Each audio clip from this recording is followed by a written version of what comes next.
yang mengembirakan sebaik mendengar permohonan aku diluluskan.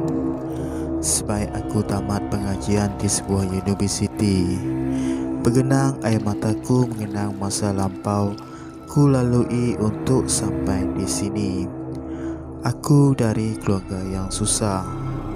Untuk mengubah hidupku terus dengan kemiskinan, pelajaran adalah satu aset untuk aku berjaya. Di pengajianku, aku mengambil jurusan perubatan. Cita-citaku mahu menjadi seorang doktor bedah atau doktor pakar kanser. Bagi setengah orang, pasti akan merasa sedikit mual dan jijik dengan pembedahan dan darah. Tapi bagi seorang ahli hospital, tanggungjawab adalah faktor penting untuk melaksanakan satu-satu tugasan. Permohonanku diterima sebagai budak praktikal di sebuah hospital. Walaupun cuma budak pengasuh atau budak praktikal, aku bersyukur sangat kerana ia sebagai sebuah permulaan dan penyemangat buat aku. Pada mulanya, aku sebagai pembantu-pembantu di ward. Aku ditugaskan di ward 3, iaitu ward patah. Ward 3 ni lebih dikenali sebagai ward kemalangan. Orang patah kaki, jari dan sebagainya. So memang banyak memerlukan tenaga lah pada pesakit yang memerlukan. Lagi-lagi pesakit yang tiada penjaga. Pada pesakit yang tiada penjaga, tugasku sebagai budak praktikal adalah memastikan mereka.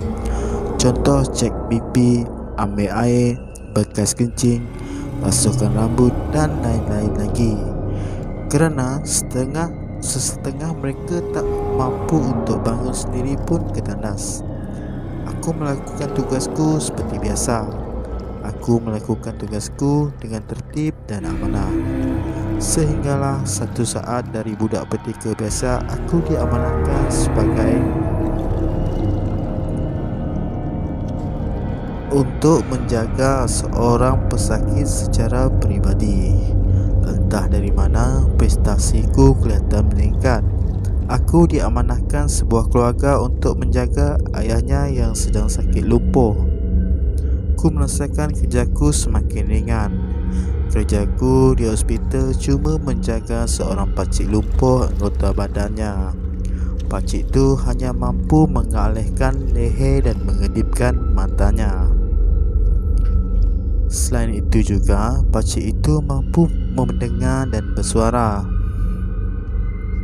Walaupun suaranya kurang jelas dan kurang dipahami sesetengah orang yang baru mengambil alih jaga pakcik ni, pasti akan kurang faham dan dengan pertuturan yang sayup-sayup kedengaran. Namun setelah lama aku menjaga pakcik ni, jadi serba sedikit aku faham dengan bicaranya. Aku panggil pakcik ni Uncle Kiong dan bukan pakcik sebab dia berbangsa Cina.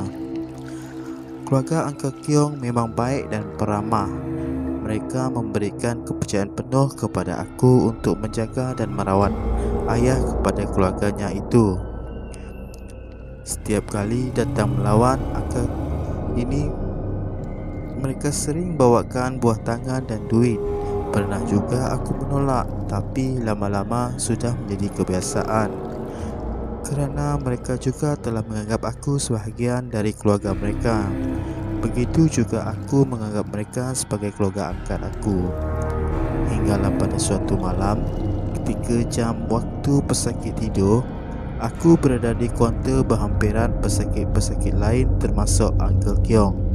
Sedang aku duduk sambil membelek-belek fail pesakit ward yang aku kendali, aku terasa ingin membuang air kecil.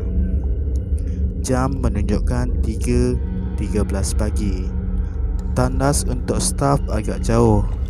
Aku berjalan perlahan mulakan langkahku sendiri. Di ruang lega tiada siapa pun. Adalah segelintir penjaga yang terpaksa tidur di luar. bagi yang tiada pas penjaga dan tempat tinggal yang jauh. Setelah selesai kita nas dalam perjalanan menuju ke wad semula, tiba-tiba aku terlihat sosok Uncle Keong sedang mara berlawan arah kepada aku. Aku sungguh pelik bagaimana Uncle Keong yang lumpuh boleh berdiri dan bergerak. Semakin lama semakin dekat. Terlihat mata Uncle Keong tertutup seakan berjalan dalam tidur.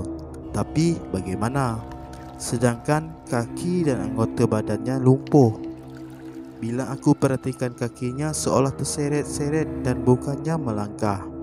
Aku yang melihat kejadian itu terus menghampiri Uncle Keong dan menepuknya.